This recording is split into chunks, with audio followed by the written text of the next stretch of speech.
اما بعد فاعوذ باللہ من الشیطان الرجیم بسم اللہ الرحمن الرحیم وبالوالدین احسانا قال اللہ تبارک و تعالی فی مقام آخر وَلَقَدْ كَرَّمْنَا بَنِي آدَمَ صدق اللہ العظیم وصدق رسولہ النبی الکریم الامین المکین الرؤوف الرحیم قال اللہ تبارک و تعالی فی شان حبیبہ مخبرا و آمرا ان اللہ و ملائکتہ یصلون علی النبی یا ایہا الذین آمنوا صلوا علیہ وسلموا تسلیما اللہم صلی علی سیدنا و مولانا محمد وعلی آل سیدنا و مولانا محمد وبارک وسلم وصلی علیہ الصلاۃ والسلام علیک یا رسول اللہ وعلی آلک و صحابک یا حبیب اللہ۔ تمام تعریفیں اللہ تبارک و تعالیٰ کے لیے جو خالق کائنات بھی ہے، مالک ششجہات بھی، جو احد بھی ہے، صمد بھی ہے، جس کی شان لم یلد بھی ہے ولم یولد بھی۔ لا تعداد درود و سلام بارگاہ سید الانام، شفیع رحمت، والی امت، شاہ خوباں، جان جانا، شہنشاہ حسینہ، سید سروراں، سیاہ لا مکاں، تتمہ دوراں، سرخیل زہرہ جمالا، رازدان ما اوہا، شاہد ما طغا، صاحب علم نشرہ، معصوم آمنہ، احمد مجتبیٰ حضرت محمد مصطفیٰ صلی اللہ علیہ وآلہ وصحبہ وبارک وسلم کی دربار ناز میں اپنی عقیدتوں، ارادتوں، محبتوں کا خراج پیش کرنے کے بعد، عزیزان محترم، آج مختلف ماحول کے اندر آلودگیاں آ چکی، جس میں سب سے بڑی آلودگی یہ ہے کہ اولاد اپنے والدین کی فرما بردار نہیں رہی۔ مختلف لوگ رابطہ کرتے ہیں، میسج کرتے ہیں کہ جناب فلاں جو بیٹا ہے وہ اپنی ماں کے ساتھ نہیں بولتا، فلاں جو بیٹا ہے وہ اپنے باپ کے ساتھ نہیں بولتا۔ تو والدین کی شان پر مختلف سیشن ہونے چاہیے، بیانات ہونے چاہیے۔ تو میں کہا کرتا ہوں کہ علماء تو اپنی ذمہ داری پوری کرتے ہیں، بلکہ اگر آپ جتنے میرے لیکچرز ہیں، خطابات ہیں، ان کی گنتی کریں تو سب سے زیادہ والدین کی شان پر ہے۔ انسان کی سب سے بڑی بد نصیبی اور بدبختی کیا ہو سکتی ہے کہ والدین کے بارے میں اللہ نے اپنی عبادت کے بعد جو سب سے زیادہ اہم حکم دیا ہے وہ والدین کی تابعداری کا حکم دیا ہے۔ اور جان کائنات، جان عالم مصطفیٰ، جان رحمت صلی اللہ علیہ وسلم، جن کے بارے میں اللہ فرماتے وما ارسلناک الا رحمۃ للعالمین، محبوب ہم نے آپ کو سارے جہانوں کے لیے رحمت بنا کے بھیجا۔ میرے آقا وہ ہیں، طائف کے بازاروں میں جب آپ کو لو لہان کیا گیا تو آپ نے بد دعا نہیں دی۔ اور ایک مسئلہ یہاں میں عرض کر دوں کہ لفظ بد دعا جو استعمال کیا جاتا ہے یہ عام لوگوں کے لیے ہے، عمومی ہے۔ جان کائنات، جان عالم صلی اللہ علیہ وسلم کی ذات بابرکات کے لیے لفظ بد دعا کا استعمال کرنا نامناسب ہے۔ اس کی ایک واضح مثال دوں، ہمارے جو اکابرین ہیں ہمیں انہوں نے بولنا سکھایا، بات کرنے کا طریقہ سکھایا۔ حضور غزالی زماں راضی دوراں سید احمد سید شاہ صاحب کاظمی رحمۃ اللہ علیہ، آپ کے سامنے کسی بندے نے تقریر کی نا، تو تقریر کرتے ہوئے کہا کہ نبی پاک صلی اللہ علیہ وسلم نے فلاں شخص کو بد دعا دی۔ جیسے ہی انہوں نے کہا نا فلاں شخص کو بد دعا دی، آپ کا چہرہ متغیر ہو گیا اور آپ فرمانے لگے لا حول ولا قوت الا باللہ۔ ارے مولانا، جب جان کائنات، جان عالم صلی اللہ علیہ وسلم کے وجود مسعود کی بات ہو، آپ کے انداز تکلم اور طرز گفتگو کی بات ہو، تو پھر لفظ بد دعا نہیں، پھر آپ نے کہنا ہے محبوب نے دعائے ضرر فرمائی ہے۔ تو فرمایا محبوب نے دعائے ضرر فرمائی ہے۔ تو یہ انسان کی سب سے بڑی کیا بد نصیبی ہو سکتی ہے کہ جان کائنات، جان عالم صلی اللہ علیہ وسلم جلوہ فرما ہے، جبریل امین نے 3 جملے کہے اور محبوب علیہ الصلوۃ والسلام نے آمین کہا۔ یہ دعائے ضرر ہے یعنی محبوب علیہ الصلوۃ والسلام نے 3 اشخاص کے بارے میں آمین کہا۔ سب سے پہلے جبریل امین نے کیا کہا؟ میرے آقا اپنے ممبر پر جلوہ گر تھے گفتگو فرمانے کے لیے، 3 سیڑھیاں تھی، پہلی سیڑھی پہ قدم رکھا، فرمایا آمین، دوسری سیڑھی پہ قدم رکھا، فرمایا آمین، تیسری سیڑھی پہ قدم رکھا، فرمایا آمین۔ لوگوں نے پوچھا یا رسول اللہ صلی اللہ علیہ وسلم کس کے بارے میں آپ آمین فرما رہے تھے؟ تو جان عالم صلی اللہ علیہ وسلم نے ارشاد فرمایا جب ہم نے ممبر کی پہلی سیڑھی پہ قدم رکھا تو جبریل امین نے کہا ہلاک ہو وہ شخص، اور ایک الفاظ ترجمہ میں یہ بھی ہو سکتا ہے بدبخت ہے وہ شخص جو اپنے والدین کو بڑھاپے میں پائے مگر ان کی خدمت نہ کرے۔ میں نے کہا آمین۔ اب یہ دیکھیں نا، ذرا غور کریں، جبریل امین کہتے ہلاک ہو وہ شخص جو اپنے والدین کو بڑھاپے میں پائے مگر ان کی خدمت نہ کرے۔ میں نے فرمایا آمین۔ دوسرا محبوب علیہ السلام فرماتے جبریل امین نے کہا جو رمضان المبارک کے روزے پائے، رمضان میں زندہ بھی ہو، صحت تندرستی بھی ہو، بیمار بھی نہ ہو مگر روزے نہ رکھے، ہلاک ہو۔ میں نے کہا آمین۔ اور تیسرا میرے آقا علیہ السلام نے فرمایا جس کے سامنے میرا نام نامی اسم گرامی آئے، یعنی میرا نام آئے اور میری ذات پر درود اور سلام نہ پڑے، ہلاک ہو۔ میں نے کہا آمین۔ اب یہ 3 طبقے ہیں جو دعائے ضرر سے محفوظ نہیں ہو سکتے۔ ایک وہ جو اپنے والدین کو بڑھاپے میں پائیں مگر خدمت نہ کریں اور وہ ہلاکت سے بچ جائیں، یہ ہو نہیں سکتا کیونکہ محبوب نے فرمایا ہے آمین۔ اور جب محبوب جو فرما دیتے ہیں خود نہیں فرماتے، اللہ فرماتے وما ينطق عن الهوى ان هو الا وحی یوحى۔ ارے میرے محبوب تو اپنی مرضی سے کلام ہی نہیں کرتے، جب اللہ فرماتے محبوب بول تب آپ اپنے لب ناز کو جنبش دیتے ہیں۔ عزیزان محترم، جان کائنات جان عالم صلی اللہ علیہ وسلم کے پاس حضرت ابو موسیٰ اشعری اور حضرت سیدنا ابو عامر رضی اللہ تعالیٰ عنہم، یہ 2 صحابہ ہیں، مشہور صحابی ہیں، آپ ان کے بارے میں آپ ذکر سنتے رہتے ہیں۔ یہ جب جان کائنات صلی اللہ علیہ وسلم کی خدمت ناز میں آئے، آپ نے کلمہ پڑھا، اسلام قبول کیا، تو میرے آقا علیہ السلام نے ایک عورت کے بارے میں سوال کیا کہ فلاں جو عورت ہے آپ کے قبیلے میں وہ کدھر ہے، وہ کس حال میں ہے؟ انہوں نے عرض کی یا رسول اللہ صلی اللہ علیہ وسلم اس کے خاندان نے اس کو اپنے غربت کی وجہ سے قبیلے سے جدا کر دیا ہے اور اس وقت وہ دنیا سے چلی گئی ہے۔ اب غیب دان نبی، اگرچہ آپ جانتے ہیں وہ کس حال میں ہے، زندہ ہے، فوت ہو چکی ہے، یہ مصنف عبد الرزاق کی یہ حدیث پاک ہے اور شعب الایمان کے اندر بھی یہ حدیث پاک موجود ہے۔ جان کائنات صلی اللہ علیہ وسلم نے فرمایا وہ کدھر ہے؟ یا رسول اللہ وہ دنیا سے چلی گئی مگر مرنے سے پہلے اس کے خاندان نے، قبیلے نے اس کو اپنے خاندان سے جدا کر دیا ہے۔ میرے آقا علیہ السلام نے فرمایا ہاں اس کی مغفرت ہو چکی، اللہ نے اس کو بخش دیا ہے۔ عزیزان محترم، میرے آقا علیہ السلام نے فرمایا کہ اللہ نے اس کو بخش دیا ہے۔ یا رسول اللہ صلی اللہ علیہ وسلم کس سبب سے بخش دیا ہے؟ اگر آپ یہ جانتے ہیں کہ وہ بخشش اس کے درجے پر پہنچ چکی ہے تو آقا آپ کو یہ بھی تو معلوم ہوگا۔ میرے آقا علیہ السلام نے فرمایا وجہ اس کی بخشش کی کیا بنی؟ وہ یہ تھی کہ جس بستی کے اندر، قبیلے کے اندر وہ رہتی تھی نا، کسی شرارتی آدمی نے کہا اس قبیلے کو چھوڑ دو، آج اس قبیلے میں حملہ ہونے والا ہے، تو وہ اپنی والدہ کو نکلی بچانے کے لیے، کندھے پہ اٹھایا، دوپہر کا وقت تھا، جہاں پر اس کی والدہ یہ تھک جاتی، اپنی والدہ کو زمین پہ اس طرح بٹھاتی کہ خود لیٹ جاتی اور اپنی ماں کو اپنے اوپر لٹا دیتی تاکہ گرمی کی تپش میری ماں کو محسوس نہ ہو، اور جہاں والدہ کھڑی ہوتی اپنے قدم ٹکا دیتی اور ماں کو کہتی میرے قدموں پہ قدم رکھ۔ جب وہ دنیا سے گئی ہے تو اللہ نے فرمایا چونکہ اس نے اپنی ماں کی خدمت کی ہے، تکلیف سے بچایا ہے، لہٰذا اس کو جہنم سے آزاد کر دو، بغیر حساب کے اس کو جنتی کر دو، بغیر حساب کے جنتی کر دو۔ یارو، جن کے گھر میں یہ نعمتیں موجود ہیں، جن کے والدین دنیا سے چلے گئے ہیں، ان کو چاہیے کہ اپنے والدین کی قبور کے اوپر حاضری دیتے رہیں اور باقاعدہ فاتحہ کا بندوبست کرتے رہیں، اور جن کے والدین حیات ہیں ان کو چاہیے کہ محبوب علیہ السلام فرماتے ہیں جو اپنے والدین کو محبت سے دیکھتے ہیں ان کو حج مبرور کا ثواب ملتا ہے، حج مقبول کا ثواب ملتا ہے۔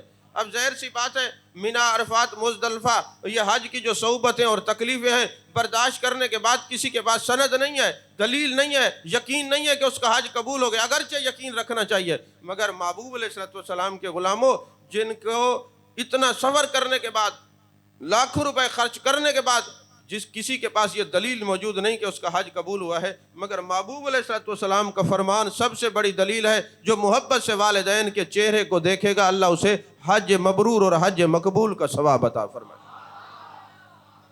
اور میرے آقا علیہ الصلوۃ والسلام سے سوال ہوا، یا رسول اللہ صلی اللہ علیہ وسلم، اگر اولاد اپنے والدین کو دیکھے تو حج مبرور کا ثواب ہے، اور اگر والدین دیکھیں تو پھر تو کہا جب والدین محبت سے اپنے اولاد کو دیکھتے ہیں تو حضرت اسماعیل علیہ السلام کی اولاد سے غلام آزاد کرنے کا ثواب ملتا ہے۔ یا رسول اللہ صلی اللہ علیہ وسلم، اولاد اسماعیل سے ایک غلام آزاد کرنے کا ثواب کیا ہے؟ میرے آقا نے فرمایا جنت ہے، حج مبرور کی جزا بھی جنت ہے، گناہوں سے پاکیزگی ہے، 400 بندے کی شفاعت ہے، کبھی غربت کا قریب نہ آنا ہے۔ تو پتہ چلا جو والدین کو دیکھتا ہے قیامت والدین لوگوں کی شفاعت بھی کرے گا، وہ جب تک جیے گا غریب بھی نہیں ہوگا، عمر میں بھی برکت ہوگی، عزت میں بھی برکت ہوگی، شہرت میں بھی برکت ہوگی، رفعت و عظمت میں بھی برکت ہوگی، کیونکہ حج مبرور جس کا ہوتا ہے وہ غریب بھی نہیں ہوتا، وہ لوگوں کی شفاعت بھی کرتا ہے اور جہنم سے بھی بچ جاتا ہے، گناہوں سے ایسے پاک ہوتا ہے جیسے ابھی ماں کے پیٹ سے پیدا ہوا ہے۔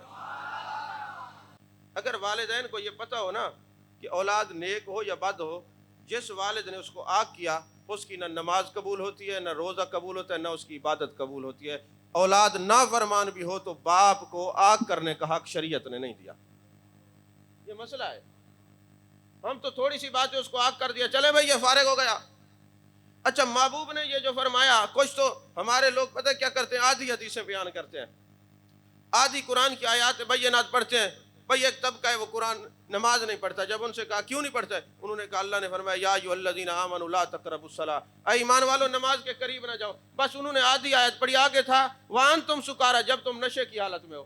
تو اب آدھی آدھی چیزیں لوگ یاد کر لیتے ہیں، پوری کرنی چاہیے۔ اب حدیث پاک پوری کیا ہے؟ محبوب علیہ الصلوۃ والسلام نے فرمایا جو والدین کے چہرے کو دیکھے گا اس کو حج مبرور کا ثواب ہے، اور جو والدین اپنی اولاد کو محبت سے دیکھیں گے، حضرت اسماعیل علیہ السلام کی اولاد سے غلام آزاد کرنے کا ثواب ہے۔ یا رسول اللہ ثواب کا اجر کیا ہے؟ فرمایا جنت ہے۔ اب محبوب نے کیوں فرمایا کہ والدین اپنی اولاد کو محبت سے دیکھیں گے تو حضرت اسماعیل علیہ السلام کی اولاد سے غلام آزاد کرنے کا ثواب ہے۔ میرے آقا کی نگاہ ناز دیکھ رہی تھی کچھ والدین کے سلوک اپنی اولاد سے اچھے نہیں ہوں گے، ہے کہ نہیں؟ ہمارے ایک دوست خطیب وہ فرما رہے تھے کہ میں ایک جگہ گیا کول خانی پہ، تو میں ایک چوک میں رکا، ہماری گاڑی خراب ہو گئی، تو ایک بندہ ہے اس نے مجھے سلام کیا اور سلام کرتے کہا مولانا آپ کو قیامت والدین اللہ کے سامنے جواب دینا ہوگا، والدین کی عظمت شانیں بیان کرتے ہیں، ہم تو قدر کرتے ہیں مگر والدین ہمیں جوتے مارتے ہیں، والدین ہمیں اولاد ہی نہیں سمجھتے، ہمیں رسپیکٹ ہی نہیں دیتے، عزت نفس کچھ بھی نہیں ہے۔ آپ بیلنس کیوں نہیں رکھتے؟ دونوں کے بارے میں کیوں نہیں بتاتے کہ محبوب علیہ الصلوۃ والسلام نے اولاد کے کیا حقوق بتائے ہیں اور اولاد کو والدین کے کیا حقوق بتائے ہیں؟ دونوں چیزیں بتانی چاہیے، ایسا ہے کہ نہیں ہے؟ تو ہمارے معاشرے میں ایک ہے ماں کی شان اور باپ کی شان، اولاد کی بھی تو شان ہے نا۔ آخر اولاد نہ ہو تو والدین کی عظمت کیسے ہو؟ اولاد نہ ہو تو والدین کا نام کیسے ہو؟ اولاد نہ ہو تو والدین کی شان کا اظہار کیسے ہو؟ یہ اولاد تو نعمت بھی ہے، اولاد فتنہ بھی ہے۔ نعمت وہ اولاد ہے جو حضرت امام حسین جیسی ہو، نعمت وہ اولاد ہے جو حضرت امام حسن مجتبیٰ جیسی ہو، نعمت وہ اولاد ہے جو اللہ کی فرما بردار ہو اور والدین کی تابع دار ہو، ورنہ تو قرآن نے فتنہ کہا ہے۔ تو عزیزان محترم، یہ محبوب نے جو فرمایا کہ والدین دیکھیں گے محبت سے تو جنت ملے گی، حضرت اسماعیل علیہ السلام کی اولاد سے غلام آزاد کرنے کا ثواب، محبوب کی نگاہ ناز میں یہ بات تھی کہ والدین کی عظمت سن کے بعض والدین اپنی اولاد کو اگنور کریں گے، اعراض کریں گے، حتیٰ کہ عزت کریں گے، ان کو ذلیل کریں گے، کچھ نہیں سمجھیں گے۔ لہٰذا میں تو ساری زندگی، محبوب فرماتے ہیں میری زندگی تمہارے لیے نمونہ ہے، قرآن کہتے ہیں لقد کان لکم فی رسول اللہ اسوۃ حسنہ۔ لہٰذا میں تمہیں بتا دوں جس طرح والدین کے حقوق ہیں اسی طرح اولاد کے بھی حقوق ہیں، جس طرح والدین کو محبت سے دیکھا جائے جنت ملتی ہے، اسی طرح والدین اولاد کو محبت سے دیکھیں تب بھی جنت ملتی ہے۔ تو تھانے دار بننے کی ضرورت نہیں ہے، گھر میں جائیں تو آپ جناب ڈنڈا اٹھا کے لے جائیں، اولاد کی بے عزتی کر دیں، تذلیل کر دیں۔ معاشرے کے اندر ہمارے کچھ لوگوں کی عادت بن چکی ہے، وہ محلے میں جائیں گے تو اولاد کے گلے کرتے رہیں گے، شکوے کرتے رہیں گے۔ میرے پاس ایک صاحب آئے، کہنے لگے جناب یہ جو بچہ ہے نا یہ سگریٹ پیتا ہے، آپ اس کو منع کریں۔ تو میں نے کہا آپ کے سامنے کبھی اس نے سگریٹ پی ہے؟ اس نے کہا نہیں پی۔ تو میں نے کہا آپ یہ چاہتے ہیں کہ آپ ہر جگہ اس کی شکایت کریں یا آپ کے سامنے پئیں؟ تو اگر وہ آپ کا احترام کرتا ہے، آپ کی رسپیکٹ کرتا ہے، عزت کرتا ہے، تو اس کو یوں سر بازار ذلیل نہ کرو تاکہ وہ سامنے بے عزتی کرنے پہ اکسایا جائے، اس کو وہ سامنے آ کے تذلیل کرے اور سامنے سگریٹ پینا شروع کر دے۔ یہ جو دین ہے نا، میرے آقا نے فرمایا خیر الامور اوسطھا، بہترین جو طریقہ ہے وہ درمیانہ کیفیت ہے، کہ نہ اتنا میٹھے بنو کہ لوگ تمہیں کھا جائیں، نہ اتنے سخت بنو کہ لوگ تم سے دور بھاگیں۔ تمہاری کیفیت ایسی ہونی چاہیے کہ جب ضرورت پڑے کلام کرنے کی کلام کرو، جب ضرورت پڑے خاموش رہنے کی تو خاموشی اختیار کرو۔ کلام کرنا بعض اوقات عبادت ہوتا ہے اور خاموش رہنا بعض اوقات عبادت ہوتا ہے۔ یہ بیلنس ہے دین کے اندر، یہ اللہ کے نبی صلی اللہ علیہ وسلم نے خود معیار مقرر فرمایا ہے۔ عزیزان محترم، حضرت حافظ ابو بکر ترتوشی بہت بڑے محدث ہیں، ان کی ایک کتاب ہے الدعاء والمعصور والآداب، عربی میں ہے۔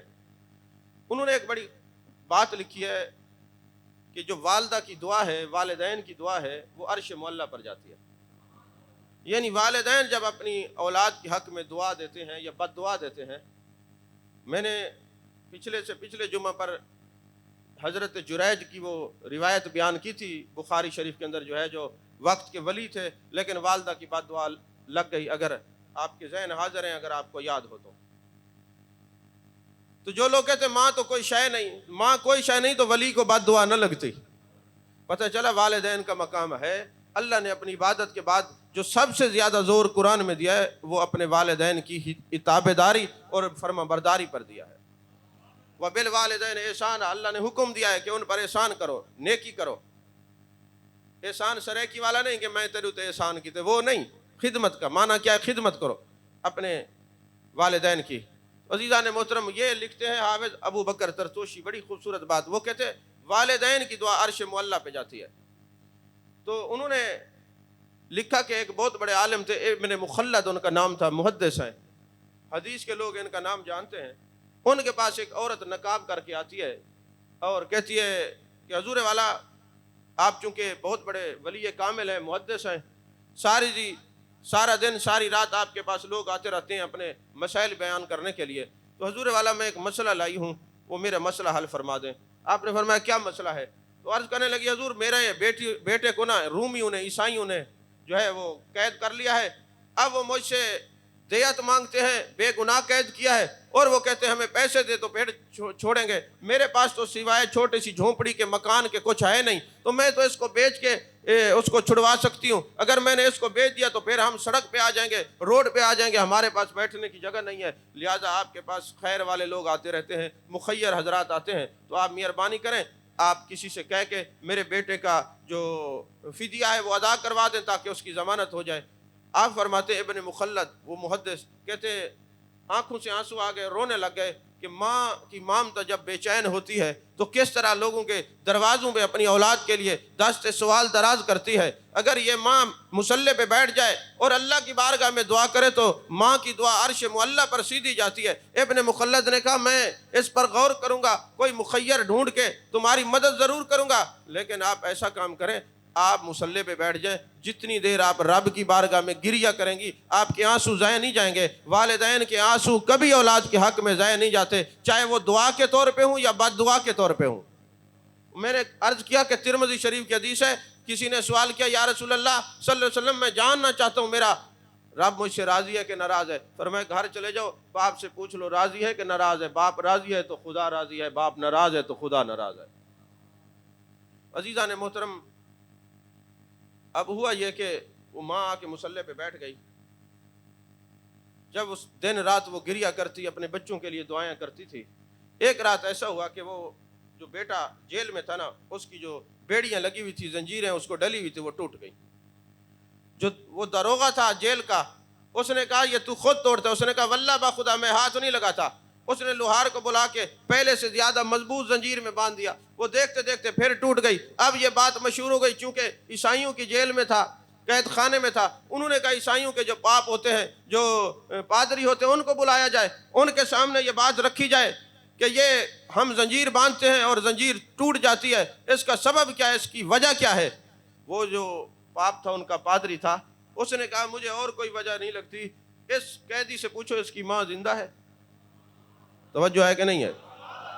اس قیدی سے پوچھو اس کی ماں زندہ ہے؟ انہوں نے کہا جی اس کی ماں زندہ ہے۔ فرمایا، کہنے لگا یہ جو اس کی بیڑیاں ٹوٹ جاتی ہیں، زنجیریں ٹوٹ جاتی ہیں، یہ وقت لکھ لو، یہ ٹائم لکھ لو، اس وقت رات کے اس لمحے میں اس پیر میں ان کی ماں مصلی پہ بیٹھ کے خدا کی بارگاہ میں اس کے لیے عاجزی کر رہی ہے، اس کے لیے دعا کر رہی ہے۔ کوئی کسی مذہب سے تعلق رکھتا ہو، اس کو یہ معلوم ہے کہ والدین کی دعائیں سیدھی عرش معلیٰ پر جاتی ہیں۔ لہٰذا جب پتہ کرایا گیا تو ان کی ماں مصلی پہ بیٹھ کر اس کے لیے رہائی کے لیے اللہ کی بارگاہ میں دعائیاں دے رہی تھی، التجا اور مناجات کر رہی تھی۔ تو اس راہب نے کہا اس کو اکرام کے ساتھ چھوڑ دیا جائے، جن کے والدین ان کے لیے ہاتھ اٹھا دیتے ہیں اللہ کی رحمت ان کو آسرا دیتی ہے۔ اس کی عزت اور اکرام اسی میں ہے کہ اس کی والدہ نے اس کو دعا دی ہے۔ جس کی والدہ کی دعا سے غیب سے یہ زنجیریں ٹوٹ جائیں، تم اس کو قید کیسے کر سکتے ہو؟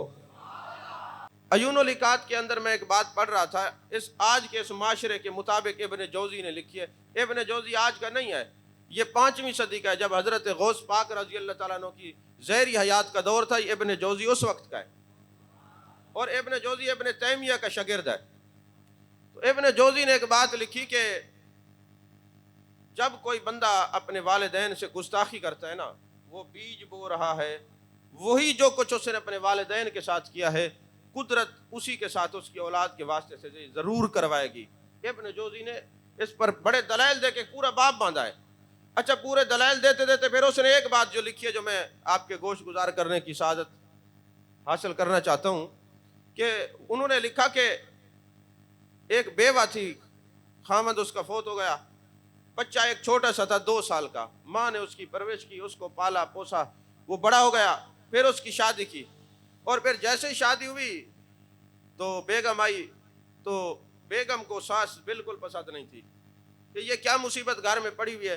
وہ آتے یہ بھول گئی کہ جس نے ساری زندگی اپنی جوانی اس پر برباد کر دی اور ساری زندگی اس یتیم بچے کی پرورش کرتی رہی، دوسری شادی بھی نہیں کی، آج یہ وفا کا صلہ ماں کو یہ بچہ دے رہا ہے کہ اس کی بیوی کہتی ہے اپنی والدہ کو یہاں سے نکال دے، پھر میں تیرے گھر میں رہوں گی۔ اب ماں تھی یہ سوچ سوچ کے ٹینشن کی مریض ہو گئی۔ تو ابن جوزی لکھتے ہیں ماں کو مرگی کے دورے شروع ہو گئے، مرگی کے دورے پڑنے شروع ہو گئے۔ ایک رات جب اس کو دورہ پڑا نا، تو بیوی نے کہا یہ تیری ماں مریض ہے، مجھ سے دیکھ بھال نہیں ہوتی، اس کو نکال دے، یا گھر میں یہ رہے گی یا وہ رہے گی۔ جیسے آج کل یہ حالات ہیں، اگر کبھی ہم بیٹھ جائیں نا آستانے پہ صبح سے لے کر شام تک، اس میں 50 بندے ملنے آتے تو 49 کے والدین کی طرف سے یہی پیغام ہوتے ہیں کہ ہماری بہو کہتی ہے اس کو نکال دو، یا ساس کہتی ہے بہو کو نکال دو، یہی مسئلہ ہے، اور تیسرا کوئی مسئلہ ہی لے کے نہیں آتا، یہی پرابلمز ہے، یہی مسائل ہیں۔ اب وہ جناب والا بیٹا جو تھا اس نے اپنی بیوی کو کہا کہ میں تجھے تو نہیں چھوڑ سکتا، ماں ہے، اس کو آج میں اوپر یہ چبارے پہ رہتی ہے، جب اس کو دورہ پڑے گا نا مرگی کا، اٹھا کے نیچے پھینکوں گا، یہ مر جائے گی، اس سے جان چھوٹ جائے گی۔ اب قدرت جو بیج اپنے والدین کے لیے کوئی بوتے ہے، قدرت اس کو دکھاتی ضرور ہے، یہ ذہن نشین رکھنا۔ جو آپ اپنے والدین کے بارے میں سوچیں گے، آپ کی اولاد آپ کے لیے سوچے گی، آپ احترام کریں گے، آپ کی اولاد کرے گی، آپ جو سلوک کریں گے اپنے والدین سے، آپ کی اولاد آپ سے وہی سلوک کرے گی۔ گویا آپ اپنے والدین کی خدمت کے پردے میں اپنی قسمت کو لکھ رہے ہیں کہ آپ کے ساتھ کیا ہونا ہے۔ بس یہ سادی سی بات ذہن نشین رکھے۔ تو انہوں نے اپنی ماں کو اٹھایا اور نیچے پھینک دیا، اور جیسے نیچے پھینکا اب وہ تڑپنے لگی، اور اس کی منہ سے ایک ہی بات نکلی، بیٹا جس طرح تو نے مجھے پھینکا ہے قدرت انتقام لے گی، یہی جگہ ہوگی، تو بھی میری طرح سسک کے مرے گا۔ یہ پورا زمانہ آج جو محلہ مجھے تڑپتا ہوا دیکھ رہے گا، وہ وقت دور نہیں ہے کہ تو بھی اسی جگہ تڑپ رہا ہوگا، سیم یہی جگہ ہوگی، مقام بھی نہیں بدلے گا، یہ میری بات یاد رکھنا۔ بس ماں کا یہ کہنا تھا، ماں چلی گئی۔ جس دن ماں کا انتقال ہو گیا، چند روز ہی گزرے تھے، جو ماں کو بیماری تھی، مرگی کے دورے پڑتے تھے، وہی بیٹے کو شروع ہو گئے۔ جب بیٹے کو شروع ہوئے، اب قدرت کا انتقام دیکھیں، بیج تو اس نے خود بویا تھا، بیٹے پر یہ مرگی کے اثرات شروع ہوئے، تو وہ عورت کہنے لگی تیری ماں بھی مریضہ تھی، اس کو بھی یہ پرابلم تھی، میں نے اس کو بھی برداشت کیا، اور مجھ سے وہ بھی برداشت نہیں ہوتی تھی، تو بھی برداشت نہیں ہوتا، لہٰذا میں تیرے ساتھ نہیں رہ سکتی، تو مجھے چھوڑ دے۔ پھر قدرت دیکھیں، قدرت کا انصاف دیکھیں، اسی جگہ اس کو منتقل کر دیا جہاں اس کی ماں اوپر چبارے پہ رہتی تھی۔ ایک رات جب اس کو مرگی کا دورہ پڑا تو بیوی نے اٹھا کے اس کو آسمان ادھر چبارے سے زمین پہ پھینک دیا، وہ تڑپتا رہا اور محلے والے دیکھتے رہے۔ وہ ایک ہی بات کہتا تھا، لوگوں یاد رکھنا میں دنیا سے جا رہا ہوں، میرے جیسا شقی القلب بدبخت انسان دنیا میں نہیں ہے۔ میں نے اپنی والدہ کا دل دکھایا، مجھ سے یہ غلطی ہوئی، جو حال میں نے ماں کا کیا میرے ساتھ بھی وہی ہوا ہے، تو میں دنیا سے جاتے ہوئے اگرچہ شقی القلب ہوں، بدبخت ہوں، لیکن لوگوں یاد رکھنا جو سلوک تم اپنے والدین کے ساتھ کرو گے لکھ لینا تم، وہ تمہارے ساتھ ہوگا۔ تم اپنے والدین کی خدمت کے پردے میں اپنا نصیب خود لکھ رہے ہو۔ عزیزان محترم، ہم سب کو اس بات پہ غور کرنا چاہیے، اگر والدین ہیں اولاد کی عزت کا خیال رکھنا چاہیے، عزت نفس کا خیال رکھنا چاہیے۔ ہر جگہ ان کو ذلیل کرنا، ہر جگہ ان کے گلے شکوے کرنا، یہ بھی نامناسب رویہ ہے۔ والدین کو اس طرف توجہ کرنی چاہیے، اور اولاد کو تو پھر حق ہے، حکم ہے وبالوالدین احسانا، اپنے والدین کے ساتھ نیک سلوک کرو۔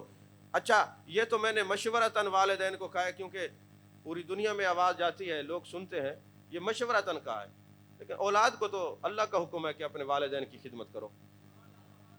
یہ تو ایک خلوص کی اور ایک محبت کی فضا کو قائم رکھنے کے لیے میں نے مشورتاً کہا ہے کہ اپنی اولاد کے گلے شکوے لوگوں کے سامنے نہ کیا کرو، ان کو ذلیل نہ کیا کرو، بلکہ میں کہوں گا ان کو اور بدتمیز نہ کیا کرو کہ تمہارے سامنے کھڑے ہو کے بولے۔ سادہ یہی بنتا ہے نا، لیکن والدین کی شان اور عظمت تو قرآن میں ہے، حدیث میں ہے، روایات بھری پڑی ہیں، کتب حدیث بھری ہوئی ہیں، والدین کی عظمتیں اور شانیں جو ہے وہ بیان کی گئی ہیں۔ یاد رکھیں، میرے محبوب علیہ السلام نے فرمایا، جو اپنے والدین کی خدمت کرتا ہے وہ کبھی غریب نہیں ہوتا، جو والدین کی خدمت کرتا ہے تنگ دست نہیں ہوتا، والدین کی خدمت کرتا ہے اس کی عمر میں اضافہ ہوتا ہے، والدین کی خدمت کرتا ہے اس کو لا علاج مرض نہیں لگتا۔ یعنی متعدد روایات ہیں، اور آپ اپنے معاشرے میں ارد گرد نظر دوڑائیں، آج بھی خوشحال لوگ وہی ہوں گے جو اپنے والدین کی خدمت کرنے والے۔